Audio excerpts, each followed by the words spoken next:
ദേശീയപാത വികസനവുമായി ബന്ധപ്പെട്ട ജനകീയ വിഷയങ്ങൾ ഉന്നയിച്ച് നീലേശ്വരം നഗരസഭാ കൌൺസിലർമാരുടെ നേതൃത്വത്തിൽ ഏകദിന ഉപവാസ സമരം നടത്തി. മുൻ MP P. കരുണാകരൻ ഉദ്ഘാടനം ചെയ്ത സമരത്തിൽ വിവിധ സംഘടനാ പ്രവർത്തകരും രാഷ്ട്രീയ പാർട്ടി പ്രതിനിധികളും പങ്കെടുത്തു. ദിസ് ന്യൂസ് സ്പോൺസർഡ് ബൈ ഉയർന്ന ഗുണനിലവാരം, തികഞ്ഞ വിശ്വസ്തത, ജനതാ പാൽ.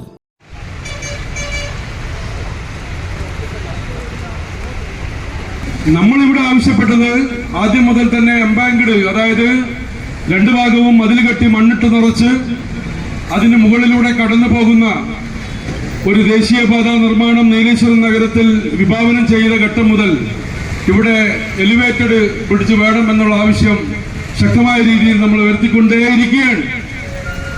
വീണ്ടും നമ്മൾ സമരപ്രക്ഷോഭ പരിപാടികളിലേക്ക് പോയിട്ടാണ് ഇപ്പൊ പണിയണമെന്ന് പറഞ്ഞാണ്. ആദ്യഘട്ടത്തിൽ ഇവിടെ ജയരാജ മാഷ് ഇവിടെ ഇരിക്കുന്നുണ്ട്. അവരുടെ ഈ പാലം പുതുക്കി പണിയേണ്ടതില്ല എന്നുള്ള തീരുമാനമാണ് പിന്നീട് കൈക്കൊണ്ടത്. ഉണ്ടാക്കണം. ദേശീയപാതയുടെ പ്രഖ്യാപിതമായ ലക്ഷ്യമെന്ന് പറയുന്നത് നമുക്ക് പോലീസ് സ്റ്റേഷൻ വരെയെങ്കിലും പങ്കെടുക്കുന്ന നഗരസഭയുടെ ആരാധ്യരായ കൗൺസിലർമാര്, ചില സ്ഥലങ്ങളെ സംബന്ധിച്ചിടത്തോളം പട്ടണ പ്രദേശങ്ങൾ ഒഴിവാക്കിക്കൊണ്ട് തന്നെയാണ് നാഷണൽ ഹൈവേ പോകുന്നത്. ഇപ്പോൾ ഏരിയൽ സർവേ നടത്തിക്കൊണ്ടാണല്ലോ ഇതിൻ്റെ ആദ്യത്തെ പ്രവർത്തനം നടന്നത്. ആ ഏരിയൽ സർവേ നടത്തുമ്പോൾ ഭൂമിശാസ്ത്രപരമായി എന്താണ് ചതുപ്പ് നിലം, എവിടെയാണുള്ളത്, പാറപ്രദേശം എവിടെയാണുള്ളത്, എങ്ങനെയാണ് ഇത് നടത്താൻ കഴിയുക എന്നുള്ള സൂക്ഷ്മ പരിശോധനയും കാര്യങ്ങളും സാധ്യമല്ല എന്ന് നമുക്കറിയാം. അതാണ് നമുക്ക് നമ്മുടെ ജില്ലയുടെ പല ഭാഗങ്ങളിലും കാണാൻ വേണ്ടി കഴിയുന്നത്. ഇവിടെ എത്തുന്ന സമയത്ത് നീലേശ്വരം ടൗണിനെ മുറിച്ചു കിടക്കുന്ന നിലയിലേക്ക് അതിന്റെ ഹൃദയഭാഗത്തിലൂടെയാണ് ഇന്ന് പോയി നോക്കിയിട്ടുള്ളത്. ആ പാലം നാഷണൽ ഹൈവേയുടെ നേതൃത്വത്തിൽ ഉയർത്താൻ തീരുമാനിച്ചു. രണ്ടാമത്തെ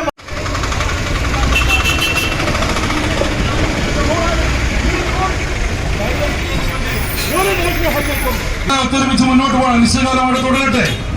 അഡ്വോക്കേറ്റ് കമ്മിറ്റി എന്ന നിലയിൽ ഞങ്ങൾ ആലോചിച്ച് ഇന്ന് 3 മണിക്ക് ഞങ്ങൾ അഡ്വോക്കേറ്റ് കമ്മിറ്റി വീണ്ടും ചേരുകയാണ്. ആ അഡ്വോക്കേറ്റ് കമ്മിറ്റി ചേർന്ന് ഇപ്പൊ ഇന്നലെ ഈ സമരത്തിന്റെ ഒരു പോസ്റ്റ് നവമാധ്യമത്തിലേക്ക് പകർത്തിയപ്പോ ഞങ്ങളിപ്പോ സമരത്തിന്റെ ഒരു ആലോചനയിലേക്ക് പോയിട്ടില്ല. കാരണം ഒരു ജനാധിപത്യ രാജ്യത്ത് ജനാധിപത്യ സമ്പ്രദായങ്ങൾ ഉപയോഗിക്കുന്നതിനെ സംബന്ധിച്ചാണ്. അതിനെ സംബന്ധിച്ചും അവരൊരു അനുഭാവപൂർണമായ നിലപാടാണ് ഞങ്ങളോട് സ്വീകരിച്ചു. അവർ പറഞ്ഞു അവിടെ എൻട്രി ഞങ്ങൾ ഇപ്പോൾ തന്നെ അപ്രൂവ് ചെയ്യും. സർവീസ് റോഡ്, ആ എൻട്രി എക്സിറ്റ് ആരംഭിക്കുന്ന പഴയ കച്ചേരിക്കടവ് റോഡ് ആരംഭിക്കുന്ന നമ്മുടെ എല്ലാം അമ്പാടിയേട്ടന്റെ കുമ്മായി കമ്പനിയുടെ അനുഭാവം പരിഗണിക്കാം, പരിശോധിക്കാം എന്ന നിലയിലാണ് ചെയ്യുന്നത്.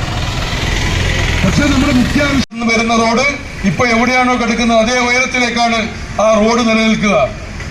അപ്പൊ പിന്നെ